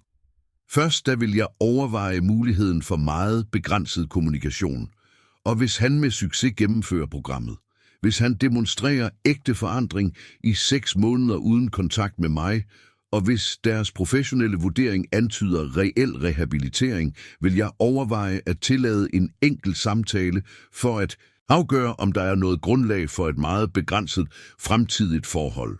Og Hansen, dette er meget udfordrende betingelser, men jeg tror, de kan være præcis, hvad Mikkel har brug for at bevise, at hans anger er autentisk. Da jeg lagde på efter det opkald, vidste jeg, at jeg havde truffet en beslutning, Ingrid ville have godkendt. Jeg gav ikke Mikkel en gratis anden chance. Jeg gav ham muligheden for at fortjene en anden chance gennem hårdt arbejde, personlige ofre og påviselig forandring. Hvis han fejlede, ville han bekræfte, at han var uforbederligt manipulerende og ville miste enhver mulighed for fremtidig forsoning. Hvis han lykkedes, ville det åbne døren for et meget begrænset og betinget forhold, der ærede både retfærdighed og medfølelse. Skæbnen for vores far-søn-forhold var nu helt i Mikkels hænder.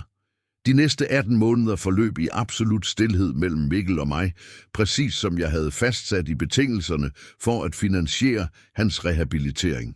I den periode fik mit liv en helt anden rutine, præget af den definitive fravær af både Ingrid og Mikkel, de 2 mennesker, der havde defineret min eksistens i årtier. I juli 2024 modtog jeg officiel meddelelse om, at Mikkel var blevet idømt 18 måneders betinget fængsel og 5 års prøvetid, præcis som hr. Holm havde forudsagt. Dommen indeholdt forpligtelsen til at betale bøden på 6 millioner kroner til staten, som ville blive trukket fra hans fremtidige arbejdsindkomst over de næste 15 år. I de måneder med stilhed etablerede jeg rutiner, der hjalp mig med at genopbygge min identitet som en uafhængig mand. Jeg begyndte at tage malerkurser om tirsdagen, noget Ingrid altid havde ønsket, jeg skulle prøve. Jeg meldte mig ind i en bogklub om torsdagen, hvor vi diskuterede klassiske romaner. Om lørdagen var jeg frivillig i et suppekøkken drevet af byens sociale fond. I september der modtog jeg månedlige rapporter fra genopretningscentret om Mikkels fremskridt.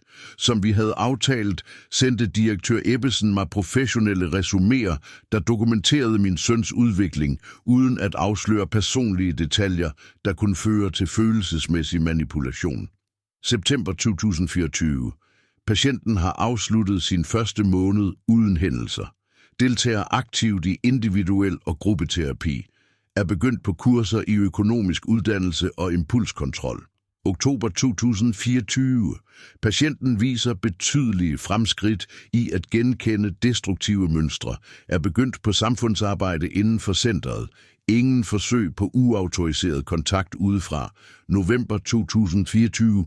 Patienten har gennemført certificering i grundlæggende tømrerarbejde som en del af jobrehabilitering. Fortsætter med at demonstrere et ægte engagement i processen. Psykologiske evalueringer viser en betydelig reduktion i tvangsmæssig adfærd. I februar 2025, præcis et år efter hele dette mareridt begyndte, traf jeg en beslutning, der ville have været utænkelig måneder før. Jeg oprettede officielt Ingrid Hansens Fond for bugspytkirtelkræftforskning. Jeg afsatte 14 millioner kroner af min personlige formue til denne fond, hvilket gjorde den til en af de vigtigste private organisationer i landet, der specifikt er dedikeret til den sygdom, der havde taget Ingrid. Fonden ville finansiere medicinsk forskning, yde støtte til berørte familier og holde Ingrids minde i live på en måde, hun fuldt ud ville have godkendt. Under åbningsceremonien, der blev afholdt på hospitalet, hvor Ingrid havde modtaget behandling, talte jeg offentligt om min motivation for at oprette fonden. Min kone, Ingrid Hansen, kæmpede mod kræft i bugspytkirtlen med en værdighed og et mod, der inspirerede mig i hendes sidste måneder. Denne fond repræsenterer hendes sande arv, håbet om, at ingen anden familie skal stå over for denne sygdom uden de nødvendige ressourcer til at kæmpe. Jeg nævnte ikke Mikkel i min tale, men hans fysiske og følelsesmæssige fravær var til stede i hvert ord, jeg sagde. Fonden var min måde at ære Ingrid på ved at bruge ressourcer, han havde forsøgt at stjæle til fuldstændig modsatte formål. I april 2025 modtog jeg den mest betydningsfulde rapport fra Genopretningscentret. April 2025. Patienten har med succes gennemført 8 måneder af programmet, har opnået professionel certificering i tømrer- og elektrikerarbejde, er startet på et betalt job inden for centret og afsætter 50% af sin indkomst til statens bødefond. Psykiatriske evalueringer bekræfter en fuldstændig fravær af tvangsmæssig spiladfærd. Vi anbefaler at overveje den sidste fase af programmet. I maj, 2 dage før årsdagen for min oprindelige konfrontation med Mikkel, modtog jeg et opkald fra direktør Ebbesen, som jeg havde ventet på i månedsvis. Hør Hansen, Mikkel har officielt afsluttet det 6 måneders døgnprogram. Han har opfyldt alle kravene og har demonstreret en ægte og bæredygtig transformation. Hvad er deres professionelle vurdering af sandsynligheden for, at han vil opretholde disse ændringer? I mine 20 år som direktør for dette center er Mikkel blandt de øverste 5% af patienter, der viser den mest dybtgående og autentiske forandring. Hans engagement har ikke vaklet i 6 måneder. Han har udviklet reelle jobfærdigheder og har arbejdet omfattende med spørgsmål om familieansvar. Har han nævnt nogen forventninger om forsoning med mig? Det er en af de mest imponerende ting ved hans proces. Han har aldrig udtrykt forventninger om tilgivelse eller forsoning. Han har arbejdet på sin rehabilitering med den klare forståelse, at det måske ikke resulterer i genoprettelsen af hans familieforhold. Hvad anbefaler de som det næste skridt? Jeg anbefaler, at de overvejer den ene samtale, de nævnte i deres oprindelige betingelser. Mikkel har fortjent retten til den mulighed, men beslutningen om ethvert fremtidigt forhold er fortsat udelukkende deres. Den aften, mens jeg spiste middag alene i det køkken, hvor Ingrid plejede at eksperimentere med middelhavsopskrifter, reflekterede jeg over de ekstraordinære forandringer, der var sket i mit liv i løbet af de sidste 18 måneder. Jeg var gået fra at være en sårbar enkemand, bestjålet af sin egen søn, til at blive en uafhængig mand, der havde genvundet sin værdighed, etableret en betydelig arv for sin kone og tvunget reelle konsekvenser for familieforræderi igennem. Mikkel var, ifølge alle professionelle rapporter, gået fra at være en manipulerende afhængig, der forfalskede dokumenter og ønskede sin fars død, til en mand, der arbejdede ærligt, betalte sin gæld og havde accepteret muligheden for at leve uden familieforsoning. Torsdag den 15. maj 2025, præcis et år efter Mikkel begyndte sin rehabilitering, traf jeg beslutningen om at honorere min oprindelige forpligtelse. Jeg ringede til direktør Ebbesen og aftalte et overvåget møde på Genopretningscentret. Det bliver en samtale på maksimalt 2 timer, specificerede jeg. Mikkel kan sige, hvad han har brug for at sige, og jeg vil afgøre, om der er noget grundlag for meget begrænset fremtidig kontakt. Jeg forstår fuldt ud, hr. Hansen. Er der nogle specifikke betingelser for dette møde? Ja, Jeg vil have, at Mikkel klart forstår, at denne samtale intet garanterer. Den indebærer ikke automatisk tilgivelse, den genopretter ingen økonomiske rettigheder, og den lover ingen form for fremtidigt forhold. Det er simpelthen en mulighed for ham til at demonstrere, om hans transformation er autentisk. Jeg vil forklare det for ham med præcis de ord. Da jeg lagde på efter det opkald, vidste jeg, at jeg var på vej mod den vigtigste og sværeste samtale i mit liv. I 18 måneder havde jeg levet uden Mikkel. Jeg havde bygget en ny identitet, æret Ingrids minde og fundet formål i at hjælpe andre familier, der var ramt af kræft. Spørgsmålet var nu, om Mikkel havde brugt de samme 18 måneder til oprigtigt at blive den mand, hans mor ville have ønsket, han var, eller om han blot havde lært at manipulere systemet bedre for at få denne mulighed. Om 3 dage ville jeg endelig have svaret. Mandag den 18. maj 2025 kl. 10 præcis ankom jeg til topmøde Genopretningscenter til den samtale, der ville afgøre, om Mikkel havde gennemgået en ægte transformation, eller om han blot havde perfektioneret sine manipulerende færdigheder i løbet af 18 måneders tvungen rehabilitering. Direktør Ebbesen modtog mig på sit kontor med den alvor, lejligheden fortjente.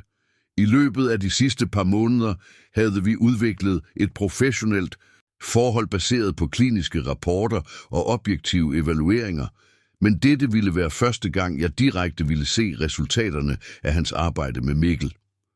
Hør Hansen, før samtalen begynder, vil jeg gerne have, at de ved, at Mikkel er blevet grundigt informeret om betingelserne for dette møde. Han forstår, at han ikke har nogen garantier, at de ikke har lovet noget, og at dette måske er den eneste mulighed, han har for at kommunikere med dem. Hvordan reagerede han på de betingelser? Med total accept. Han fortalte mig, at han simpelthen var taknemmelig for muligheden for at vise dem, at han havde ændret sig, uanset om det resulterede i nogen form for fremtidigt forhold. Ebbesen førte mig til et lille konferencelokale med vinduer med udsigt over centrets have. Væggene var dekoreret med certifikater fra tidligere patienter, der havde gennemført programmet. Håndgribelige påmindelser om, at ægte rehabilitering var mulig for folk, der var villige til at arbejde for det. Da Mikkel kom ind i rummet, tog det mig flere sekunder at genkende ham fuldt ud. Manden, der havde stået på min dørtærskel for 18 måneder siden, pjusket og desperat, var blevet erstattet af en, der udstrålede en ro og værdighed, jeg ikke havde set hos ham i årevis. Mikkel havde tabt sig, men på en sund måde, der antydede regelmæssig motion og ordentlig ernæring. Hans hår var pænt klippet, han bar rent, beskedent arbejdstøj, og hans hænder viste de hårdhudede tegn på en, der havde udført reelt fysisk arbejde. Men det mest imponerende var hans rolige udtryk, uden spor af den tidligere arrogance eller den manipulerende desperation, han havde vist under sit sammenbrud. Far, sagde han simpelt, uden at forsøge at nærme sig for et kram eller fysisk kontakt. Tak, fordi du giver mig denne mulighed. Mikkel, svarede jeg, også formelt og distanceret. Du har 2 timer til at vise mig, om din transformation er autentisk, eller om du bare har lært at spille bedre skuespil. Han satte sig over for mig med hænderne foldet på bordet, og i flere minutter observerede vi bare hinanden i stilhed. Det var som om vi vurderede hinanden efter et fravær, der havde forandret os begge fundamentalt. Far, i løbet af disse 18 måneder har jeg haft tid til at reflektere dybt over hver forfærdelig beslutning, jeg traf, hvert grusomt ord, jeg sagde, og enhver måde, jeg forrådte alt, hvad du og mor lærte mig. I 42 år. Fortsæt. Jeg vil starte med noget, der er vigtigere end nogen undskyldning. Jeg vil have, at du ved præcis, hvordan jeg har brugt disse 18 måneder på at blive en anden mand. Mikkel fortsatte med at fortælle mig i detaljer om sin rehabiliteringserfaring, men ikke på den selvmedlidende måde, jeg havde forventet. I stedet fokuserede han på de specifikke færdigheder, han havde udviklet, det arbejde, han havde udført, og de konkrete måder, han havde ændret sine tanke- og adfærdsmønstre på. Jeg har arbejdet som certificeret tømrer og elektriker i 8 måneder. Jeg har tjent 8.000 kroner om måneden på at lave reparationer og byggeri. 4.000 går direkte til staten for at betale den bøde, de pålagde mig. De andre 4.000 bruger jeg til basale leveomkostninger. Og hvor bor du? På et deleværelse i en bolig for folk i jobrehabilitering. Jeg betaler 2.000 kroner om måneden i husleje, 2.300 for mad og 700 for transport og basale udgifter. Hvad laver du i din fritid? Jeg deltager i møder hos anonyme gamblere 3 gange om ugen. Jeg læser bøger om økonomistyring og afhængighedens psykologi. I weekenderne er jeg frivillig i et suppekøkken for hjemløse. Denne beskrivelse imponerede mig, fordi den var fuldstændig anderledes end den livsstil, Mikkel havde ført hele sit voksne liv. For første gang levede han under beskedne kår, arbejdede med hænderne og bidrog til sit samfund på måder, der ikke involverede at udnytte andre. Mikkel, hvorfor besluttede du dig for at være frivillig hos de hjemløse? Fordi efter at have tilbragt nætter sovende i parker og på togstationer under mit sammenbrud, forstod jeg, hvad det vil sige at være fuldstændig hjælpeløs. Jeg ville hjælpe folk i den situation og konstant minde mig selv om, hvor selvdestruktion fører hen. Og hvad har du lært om dig selv?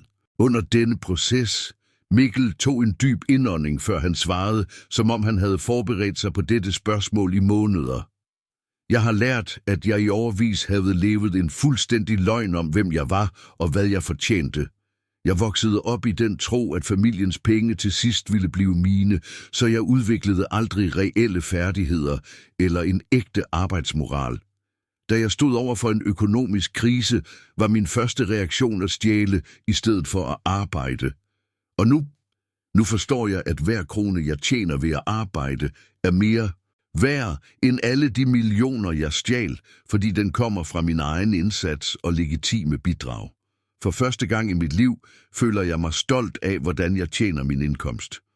I løbet af de næste 2 timer demonstrerede Mikkel et niveau af selvreflektion og adfærdsændring, der overgik mine mest optimistiske forventninger. Han forsøgte ikke at bagatellisere sine forbrydelser eller undskylde sine tidligere handlinger. I stedet viste han en fuldstændig forståelse af, hvordan hans beslutninger havde påvirket ikke kun mig, men også Ingrids minde og selve begrebet familietillid. Far, er der noget specifikt, jeg skal fortælle dig om? Mor? Hvad? Under terapien arbejdede jeg meget med at forstå, hvordan mine handlinger vanærede hendes minde. At forfalske hendes underskrift var ikke bare at stjæle fra dig. Det var en krænkelse af alt, hvad hun stod for. Mor værdsatte ærlighed over alt andet, og jeg forvandlede hendes død til en mulighed for at begå den mest uærlige handling i mit liv. Hans ord viste en forståelse for de moralske dimensioner af hans forbrydelser, som havde været fraværende under alle vores tidligere samtaler. Og hvad har du gjort for at ære hendes minde under din rehabilitering? Hver måned donerer jeg 350 kroner af min løn til Ingrid Hansens fond, som du oprettede. Det er alt, jeg har råd til med mit nuværende budget, men jeg vil gerne bidrage på en eller anden måde til at bevare hendes arv positivt. Denne afsløring overraskede mig fuldstændigt. Mikkel havde fulgt fondens aktiviteter og havde fundet en måde at bidrage på, uden at kontakte mig direkte, i det han respekterede betingelserne i vores aftale om ingen kommunikation. Mikkel, hvad forventer du af denne samtale? Hvilken slags forhold tror du, vi kunne have i fremtiden? Jeg forventer intet, far. Hvis du efter denne samtale beslutter, at du helst ikke vil have kontakt med mig nogensinde igen, vil jeg respektere det fuldstændigt. Du har vist mere tålmodighed og retfærdighed, end jeg fortjente, ved at give mig denne mulighed. Men hvad ville du ideelt set håbe på? Ideelt set ville jeg ønske muligheden for en meget begrænset kommunikation med dig, måske en gang om året. Ikke for at genoprette et fuldt far-søn-forhold, for jeg forstår, at tilliden er brudt for evigt, men for at du kan verificere, at jeg fortsætter med at leve ærefuldt. Ved afslutningen af de 2 timer vendte direktør Ebbesen tilbage for at afslutte mødet. Mikkel rejste sig så mig direkte i øjnene en sidste gang og sagde noget, der ville blive hos mig i måneder. Far, Uanset hvad du beslutter, vil jeg have, at du ved, at disse 18 måneder har lært mig at være den mand, mor ville have ønsket, jeg var. Hvis vi aldrig ser hinanden igen, vil jeg i det mindste dø i visheden om, at jeg endelig ærede hendes minde med mine handlinger, i stedet for at vanære det. Da jeg forlod genopretningscentret den eftermiddag, vidste jeg, at jeg havde været vidne til en ægte transformation. Mikkel havde demonstreret ikke kun oprigtig anger, men også bæredygtig adfærdsændring og et positivt bidrag til samfundet. 2 uger senere traf jeg en beslutning, som Ingrid ville have godkendt. Jeg sendte et brev til Mikkel, hvor jeg tillod begrænset kommunikation en gang hvert halve år, på betingelse af, at han opretholdt sin rehabilitering og sit ærlige arbejde. Det var ikke en fuldstændig benådning eller genoprettelse af vores far-søn-forhold. Det var en anerkendelse af, at mennesker oprigtigt kan ændre sig, og at retfærdighed må inkludere muligheden for forløsning for dem, der virkelig fortjener det. Ingrids penge ville for evigt forblive i den fond, der bar hendes navn og hjælpe familier, der er ramt af kræft. Mikkel ville fortsætte med at betale sin gæld til staten i de næste 14 år, og jeg ville fortsætte med at leve uafhængigt og ære Ingrids minde gennem positive handlinger snarere end evig bitterhed. Vi havde fundet en måde at sameksistere på, der respekterede både retfærdighed og medfølelse, præcis som Ingrid ville have lært os, hvis hun havde været i live til at guide os gennem denne familiekrise, der næsten ødelagde os for evigt. Hvis du kunne lide denne historie, så giv videoen et like, abonner på kanalen og del dine tanker i kommentarerne. For at høre den næste historie, klik på boksen til venstre. Tak fordi du så med.